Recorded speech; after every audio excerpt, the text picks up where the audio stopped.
자, 이거 한번 좀 보실까요? 네. 여기서. 보시고.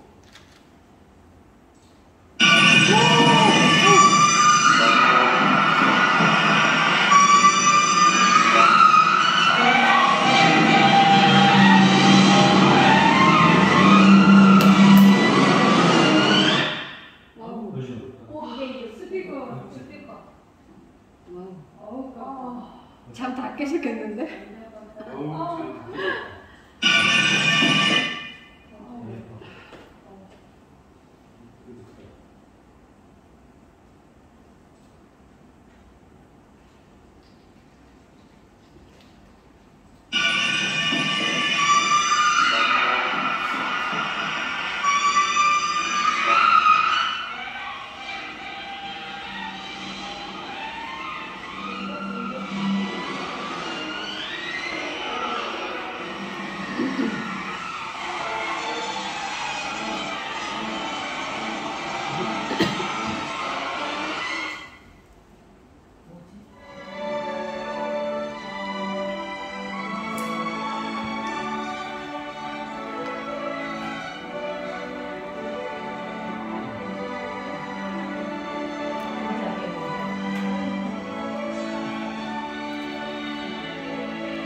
영어로 뭐라고 써있는지 보셨어요? 아니요.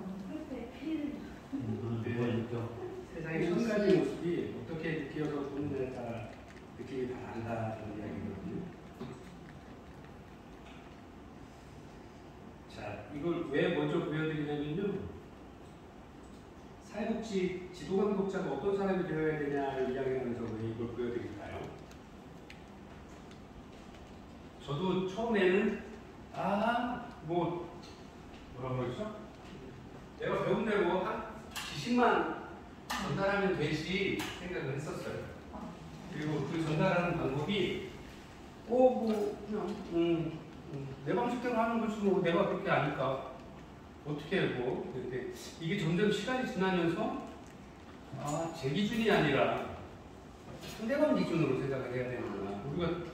저희가 부부싸움도 저는 정말 좋은 이야기 한다고 하는데도 그게 싸움의 원인이 되는 경우도 있더라고요. 그러니까 이게 제 일방적인 얘기가 되는 거예요. 방금 그림처럼 세상은 그대로 있는데 자기 마음에 들리는 것만 소음이 오는 거예요. 세상의 풍경과 내 마음에 들리는 소리도 같이 맞아야 되거든요. 그래야 멋진 풍경으로 보여요. 우리가 대화를 하는 것도 내가 상대방의 눈높이에 맞춰서 상대방이 이해할 수 있도록 상대방이 들을 수 있는 소리로 이해를 해야 되거든요. 그렇지 않으면 잔소리예요. 아니면 투덜거리는 말. 우리가 지도감독자의 위치를 왜 이야기하고 슈퍼비전론을 왜 공부를 하냐면 여러분들 리더십도 공부하셨잖아요. 거기서도 이야기하고 있는 부분들에 많은 공통점이 있을 거예요. 요즘에 리더십 리더십 말고 서번트 리더십, 팔로우 리더십 굉장히 이제 종류도 많고 이야기를 하고 있는데 그 꿰뚫고 있는 중심은 뭐냐면 상대방을 배려할 줄 알고 상대방을 공감할 줄 알아야 된다고 하는 거거든요. 그리고 조금 더 앞서면 우리가 너도 좋고 나도 좋은 길을 함께 찾아서 갈 수 있도록 하는 것들을 배워나가는 거거든요. 그것과 다르지 않은 것 같아요. 제가 말씀드렸나요? 저희가 대학원 공부할 때 저희 아이들이 큰 아이가 고등학교 2학년, 작은 아이도 고등학교 2학년, 중학교 2학년 그랬는데 저희가 공부해라 소리 아무리 해봐도 소용없더라고요. 집에 TV 없애고 저도 논문 써야 되니까 거실에 딱 책상 큰 거 놓고 같이 앉아서 공부한 거예요. 아이들 9시, 8시 돼서 오면 서로 이야기하고 차 한잔 먹고 앉아서 각자 공부하면서 이야기하고 몇 년을 그렇게 했어요. 그러니까 내 성적이 공부할 때보다 훨씬 좋더라고요. 다 서울로 대학을 갔는데 그러니까 이제 거기서 저도 많이 느낀 거죠. 그리고 지도감독자라고 하는 분들이 뭐냐면 우리가 슈퍼비전에서 이야기하는 지도감독자는 실제로 클라이언트의 아니면 실습을 받고 있는 슈퍼바이저의 단점, 장점들을 잘 파악을 하고 욕구를 파악을 해서 클라이언트의 슈퍼바이저의 그 수준들을 높이고자 하는 게 가장 큰 목적이잖아요. 근데 그 목적을 달성하는 방법이 굉장히 다양할 거란 말이죠. 근데 그게 옛날처럼 혼내고 손가락질하고 해라라고 강요해서 그게 올라가느냐? 목표를 달성하느냐? 처음에 그렇게 생각할 수도 있는데 절대 그렇지 않더라는 거죠. 오히려 슈퍼바이저 선생님들이 모범을 보이고 마음을 열고 함께 옆에서 같이 가주는 게 오히려 그런 사람들을 봄으로써 언어적인 표현보다는 비언어적인 표현이나 해봤던 어떤 그 것들을 말이 없이 배워도 행동으로 배워도 목표를 달성하는 데는 훨씬 더 효과적이다 이거죠. 아까 그림도 보셨잖아요. 귀막을 보내잖아요. 사진도. 근데 좋은 음악과 함께 하니까 달라 보이잖아요. 전혀 달라 보이잖아요. 얼마나 좋은 선생님을 만나느냐에 따라서 얼마나 좋은 지도감독자를 만나느냐에 따라서 현장에 가서 얼마나 좋은 슈퍼바이저들을 만나느냐에 따라서 여러분들이 앞으로 만나는 사회복지사의 삶이 얼마나 방향이 많이 바뀔까 저는 굉장히 많이 바뀔 거라고 생각을 해요. 제가 바뀐 거죠. 저는 지도교수님들도 석박사 때도 많이 좋은 분들을 뵙고 또 지금도 많은 분들이 계셔 도와주시고 계시고 저도 또 그분들처럼 되려고 노력을 하다 보니까 많이 이제 변화도 오고 배워가고 있거든요. 그런 부분들이 좀 좋은 인연으로 됐으면 좋겠습니다. 제가 전에 첫 시간에 와서도 그 교류분석에서 이야기한 엄마 나 이제 95점 맞았어 했더니 부모가 어떻게 했느냐에 따라서 아이가 달라진다고 말씀드렸죠. 에이 이놈아 옆집 아들 100점 맞았는데 너 95점 오늘 시험 쉬었다며. 근데 넌 95점밖에 못 맞았어. 다 100점 맞았다는데 그럼 그 아이가 자신감을 가질 수 있을까요? 엄마와의 대화에 문을 닫을 거예요 아마 심각하게 이야기하면. 근데 그 엄마가 문제가 있느냐? 아니 그 엄마도 그 부모와의 세대에 그렇게 배웠어요. 그래서 자식은 내 모습의 거울이에요. 맞아. 이게 교육 분석의 이야기하는 대물림. 그리고 많은 연구자들이 부모와의 관계에서 그 대물림이 된다는 걸 우리나라에 부전자전이라는 말이 있잖아요. 사자성어로.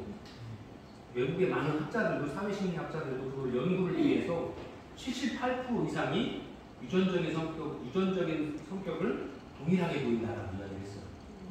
이것도 똑같은 거예요.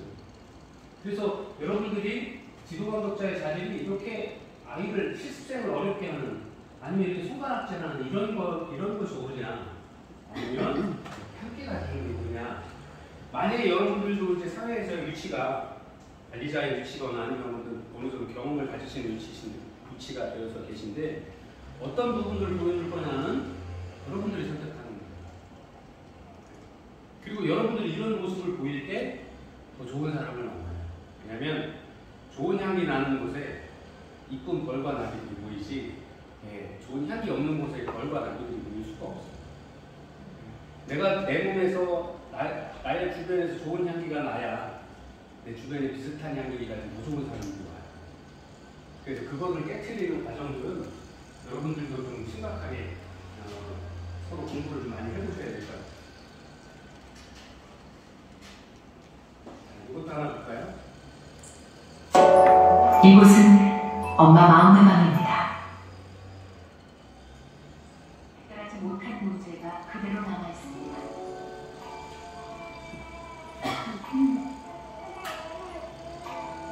이게 자신의 모습이에요. 충분히 사랑받지 못해 외롭고 아픈 어린아이. 인식하지 못했을 뿐 상처받은 아이는 자라지 못한 채 엄마 마음속에 살고 있습니다. 특히 이제 감정적인 어떤 큰 충격이나 이런 것을 받았을 때 거기에 대해서 인지적으로 이해가 안 되거나 공감을 못 얻거나 아니면 수용을 못 받았을 경우에는 이게 처리가 안 된 상태로 미래를 가지게 되는 거죠. 아이가 우는 상황. 엄마들마다 느끼는 감정은 다릅니다. 화가 날 수도 있고 창피할 수도 있죠. 감정에 대한 자기 감정, 이것을 메타 이모션, 즉 초감정이라고 합니다. 어린 시절 미해결 감정은 초감정에 부정적인 영향을 미쳐 아이의 감정을 왜곡해 느끼도록 만듭니다. 내 안에 있는 아직까지 그 해결되지 않은 원부모와의 어떤 관계가 있으면 네가 먼저 나한테 짜증을 내. 이런 식으로 자기 감정이 확 나오게 되거든요. 그러면서 얘한테는 아이가 지금 현재 느끼고 있는 감정은 거의 못 보고 엄마의 감정으로 아이가 장치게 되면서 그게 다시 또 이제 배분이 되니까 그래서 먼저 그 나의 감정 얘 완전히 뭐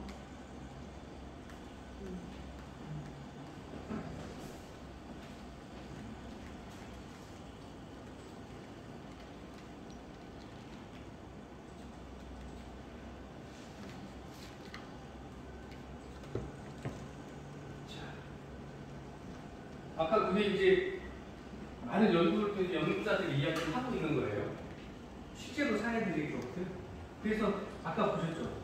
울고 있는 아이를 볼 때 다양한 감정들을 느끼는데 그 다양한 감정들이 반원이 어디냐면 내가 그 감정을 바라보는 그 감정이 그걸 메타 감정이라고 하는데 그 메타 감정의 반원이 나의 부모와의 느꼈던 감정들을 하는 거죠. 아이가 아프면 보통 울면 어디가 아픈지, 어디 뭐 이렇게 사고가 있었는지 아니면 필요한 게 뭐가 있는지를 그걸 생각을 하는 게 아니라 아이가 우니까 내가 부모한테 물려받았던 감정을 가지고 그 아이를 바라보니까 아이의 문제를 제대로 볼 수 없게 되는 거예요.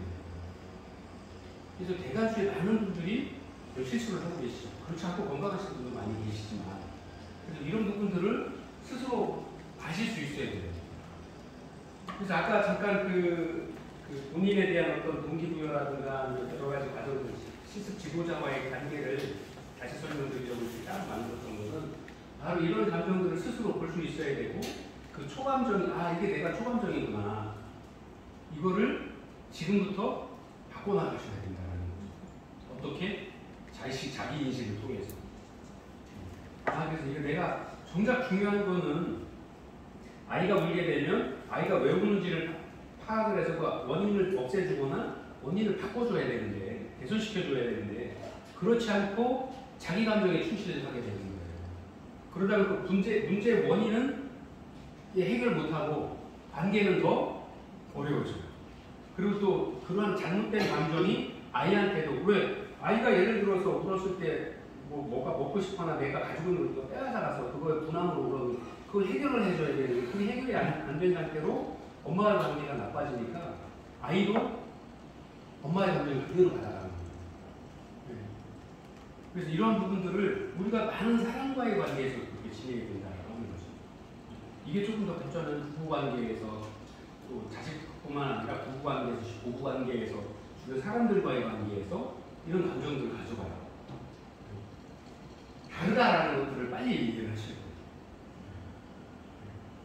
인지행동학, 인지심리학에서는 뭐 여러 가지 방법들을 활용을 하는데 가장 좋은 게 여러분들 많이 하시죠. 아이들 땡 어른놀이라는 거. 제가 뭔가 감정을 잘못 느끼고 잘못 판단해서 원래 가고자 하는 방향으로 멀어지고 있다라고 하면 땡 아이스 브레이킹이라고 하는데 땡 하는 거 어른놀이라는 거. 더 이상의 사고나 행동을 중지하고 냉정하게 바라볼 수 있도록 하는 거예요. 또는 깊게 심호하라 그러죠. 우리나라 이야기 하잖아요. 참을인자 3개면 살인도 면한다고 그러시잖아요. 여러분들이. 그게 외국 아이들은 딥 브레스이라고 해요. 호흡 깊게 3번. 잠깐. 거기에 매진하지 않고 잠깐 거리를 둘 수 있도록 하는 거예요. 이 여러 가지 방법들을 하죠. 자기만의 방법들을 찾기도 하죠.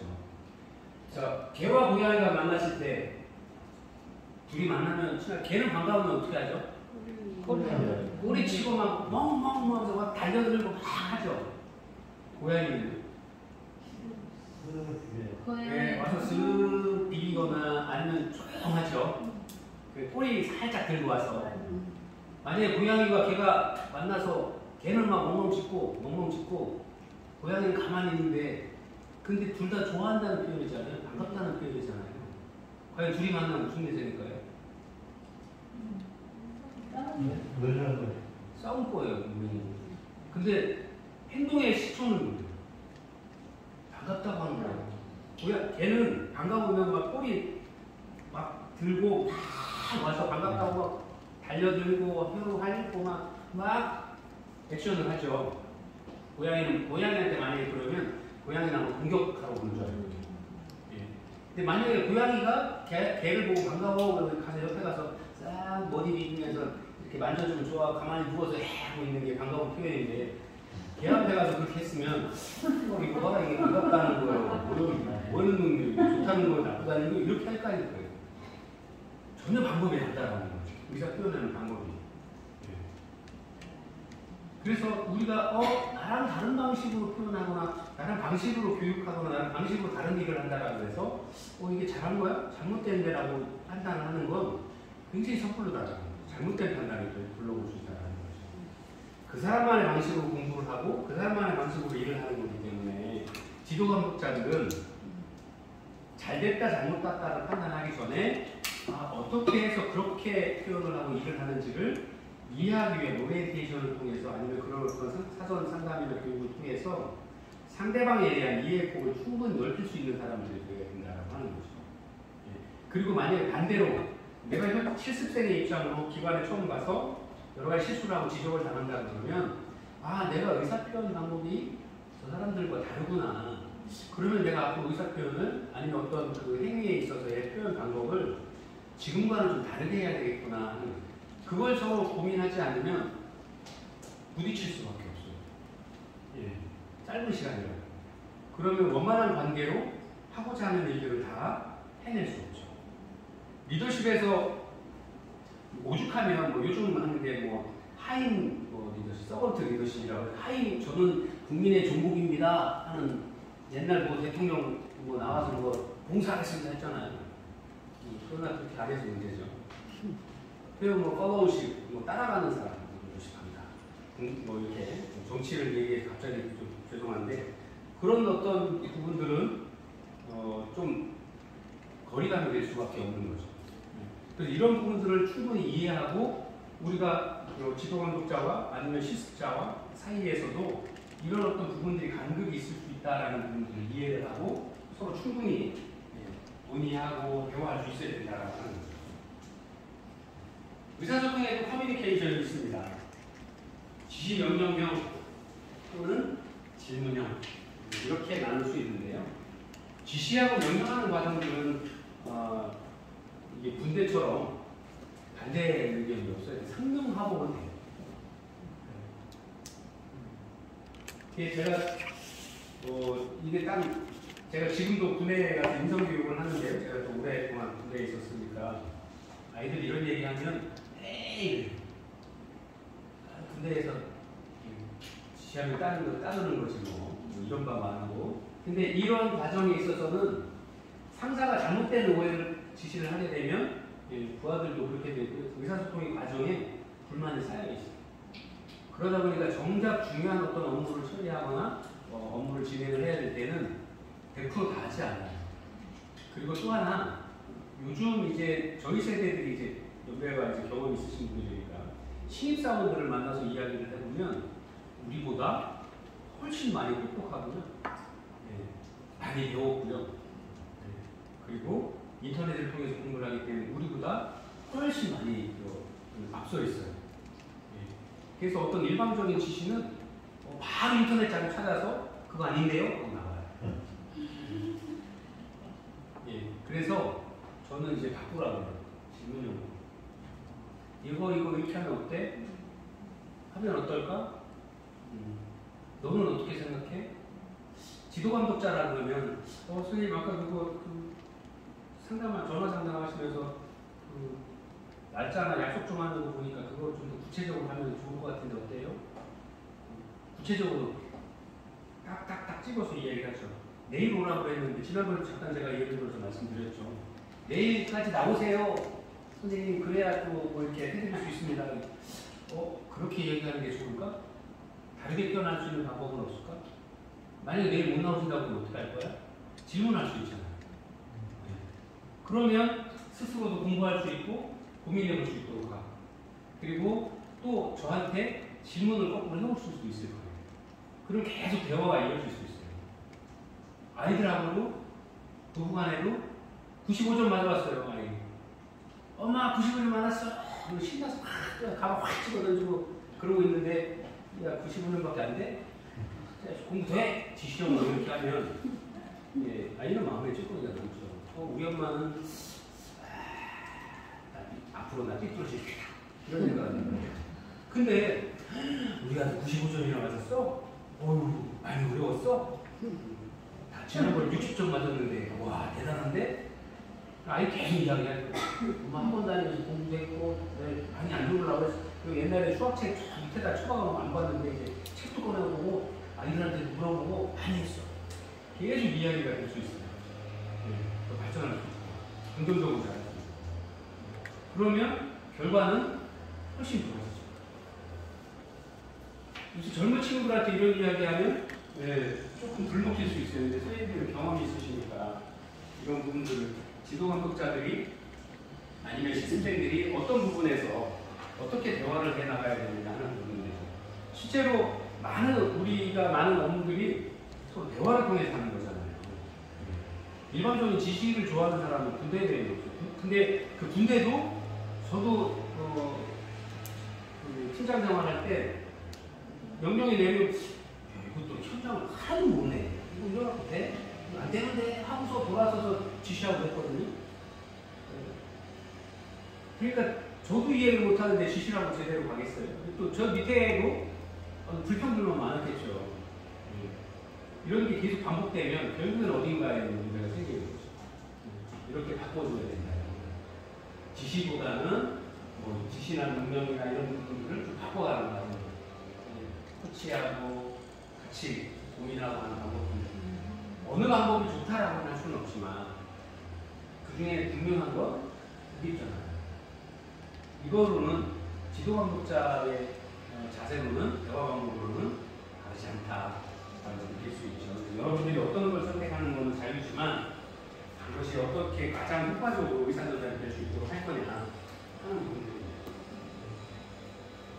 보통 잔소리라고 이야기를 하죠. 우리가 이야기할 때 국민은 어디 수준 아들과 아니면 신랑과 이야기할 때 몇 단계까지 오신 것 같아요?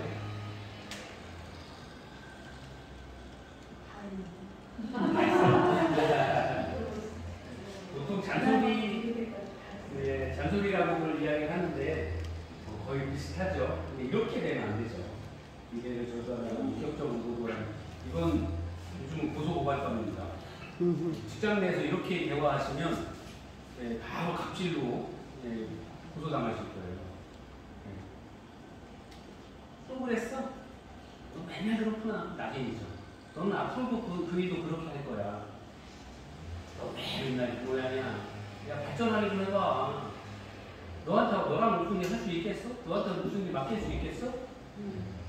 장래 뭐 될래? 그런 건 안 닮았지. 그런 걸. 잔소리예요, 진짜. 자, 이걸 왜 보여드리냐면 반면교사 삼자예요. 이렇게 하면 안 되는구나. 아, 내가 저 얘기 들어보니 내가 만약에 내 상사가 저렇게 이야기하면 나는 어떻게 생각할까? 난 에이 이제부터 삐뚤어질 때다. 바뀔 거거든요, 분명히. 그러면 그렇게 하지 않으려면 어떻게 해야 될까? 만약에 다음을 배우시려면 돈을 많이 내셔야 돼요. 자, 우리가 보통 대화할 때 코칭하거나 심리상담 코칭할 때 이렇게 이야기해요. 그로우 코칭을 하자라는 GROW에서 목적을 분명히 하고 현실을 직시하고 그다음에 그 옵션, 그러니까 첨가 사항들 아니면 다른 어떤 방법들은 없는지 그다음에 이게를 가지고 질문을 하자라고 이야기를 해요. 그래서 이렇게 이야기를 하면 아까 말씀드렸죠. 지시형보다는 질문형으로 하자라고 말씀드렸잖아요. 그 질문형을 할 때 질문할 때 이걸 좀 고민을 해보시면 좋을 것 같아요. 슈퍼바이저와 슈퍼바이지가 지도감독자와 수련생이 지시하는 것보다는 야, 이거를 어떻게 하면 좋을까? 이 문제라고 그러면, 이 클라이언트 케이스라고 그러면 앞으로 어떻게 하면 좋을까? 이렇게 해가 아니라 지도감독자가 어떻게 하면 좋을까? 라고 물어봐 주는 건 충분하다는 거죠. 네. 그리고 현실에서 만약에 이렇게 하려고 그러면 예상되는 문제들, 아니면 클라이언트가 저항할 수도 있고요, 동의하지 않을 수도 있으니까, 그럴 경우에는 그럼 어떻게 다른 방법으로 한 두세 개는 좀 가지고 가자. 플랜 B 하나 둘. 네. 그다음에 미래에서 잘 할 수 있는 일들까지도, 미래에서 하는 일까지도 고민을 해서 질문을 해 나가는 거죠. 그러면 실제로 저희도 상담소에 그 상담을 하고 많은 분들이 상담을 하는 한 기초 사정하고 한 400일째, 500일째 되면 어느 정도 스스로가 본인의 문제를 거의 정리를 해요. 상담에 관한 중에서 요약해주고 직면하게 해드리면 내 문제가 뭐구나, 현재 어떤 게 문제가 될 수 있구나 하는 것을 아세요. 그러면 거기서 실천 가능한 것들을 좀 더 뽑아서 작은 성공들을 맛보게 하죠. 그리고 그분이 가지고 있는 강점을 이용해서 함께 할 수 있도록 상담을 좀 진행을 하게 나가는데, 저희도 상담을 하면서 그런 코칭 질문들을 많이 이용을 합니다. 자, 왜 어떻게 하면 잔소리가 되느냐? 배려는 있는데 의사소통 기술이 없으면 오해를 낳아요. 이게 잔소리 되는 거예요. 아까 보셨더니 1단계, 2단계, 3단계, 4단계는 심해지면 굉장한 잔소리가 되는 거죠. 그리고 배려도 없고 의사소통 기술만 있으면 클라이언트 상대방을 조종하는 거예요. 요즘 이야기하는 가스라이팅. 아주 굉장히 고도의 심리 기술을 가지신 분들이에요. 군대 가면 심리 전달에 들어가서 대북 방송, 확성기 방송하는 부대에 들어가면 최고됩니다. 근데 우리가 일상에서는 이건 정말 위험한 부분이죠. 그 다음에 배려도 없고 의사소통 기술도 없으면 폭력이 언어 폭력이에요. 그 다음에 배려가 있고 의사소통 기술을 가지고 있으면서 대화를 하려면 최고죠. 상담사들이 있는 거죠. 근데 상담사라고 하는 직업이 뭐냐면, 제가 저희 처음 오시는 분들한테 엄마가 바로 최고의 상담사예요. 엄마가. 그래서 죄송한데 미스들이 돼가지고 막 결혼 안 하고 뭐 50살 돼서 뭐 부부 상담한다고 저도 죄송한데, 그것도 제 선입견의 친구지만 조금은 한 1%는 부족하겠다. 왜? 엄마의 경험과 출산의 경험을 가지신 분과 같지 않으신 분은 아이를 진짜 이렇게 품어서부터 이렇게 출산을 해서 키운 그 마음과 그렇지 않은 경험은 하늘과 땅 차이예요. 저도 아이가 있는 아빠, 가족과 또 아이가 없는 가족들이 문제도 다르고요. 또 그분의 대화 방식도 다르고, 그러다 보니까 또 굉장히 큰 차이를 보여요.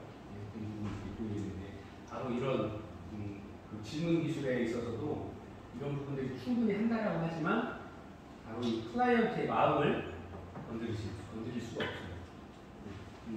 이렇게 출산의 경험이 없으신 분들이 출산을 하신 분들, 아이 두셋 낳으신 분들의 어떤 마음들을 이렇게 터치해 주실 수가 없어요. 그래서 그런 부분들이 이런 어떤 차이로 보여지기도 하죠. 질문에 이제 하지 않아야 될 질문, 또 해야 될 질문들도 질문 형식이라고 해서 다 오는 건 아니고요. 우리가 보통 여러분들 실천 기술 아니면 의사소통 기술 배울 때 개방형 질문, 폐쇄형 질문 배우는 거죠. 폐쇄형 질문은 예스냐 노냐 간단하게 대답하고 많이 끊어지죠. 이어지지 않고. 그런 어떤 질문들을 우리가 폐쇄형 질문이라고 하는데, 개방형 질문은 서로 다양하게 대답할 수 있는, 본인의 어떤 처한 상황이나 생각에 따라서 다양하게 대답을 할 수 있는 어떤 방법들인 거죠. 그런 것처럼 이렇게 비슷하게 생각을 하셔도 좋고, 하지 말아야 될, 해야 될 질문들은 앞으로 어떻게 해야 될 건가, 그분들이 스스로 생각해보고 다양한 대답을 얻을 수 있도록 미래를 질문하고 긍정적인 어떤 질문들을 하는 거예요. 하지 않아야 될 질문들, 폐쇄형 질문과 비슷하죠. 꼭 집어서 이야기하거나 바꿀 수 없는 과거에 대해서 부정적인 어떤 질문을 하는 경우들은 좀 지양해서 하지 않아야 될 질문들을 이렇게 기억을 할 수 있습니다. 그래서 여러분들이 이러한 어떤 과정들을 통해서 슈퍼바이저로서의 입장, 그 다음에 지도교육생으로서의 입장, 이런 것들을 좀 충분히 이해를 하고 가신다라면 현장에 가셔서도 충분히 좀 의사 동료라든가 아니면 지도감독자 선생님과도 충분히 의사소통도 원만하게 하실 수 있고, 또 하나 자기가 바라는 것도 잘 말씀하실 수 있어야 되잖아요. 근데 이제 우리가 의사 표현하기 좋게 뭐 대바사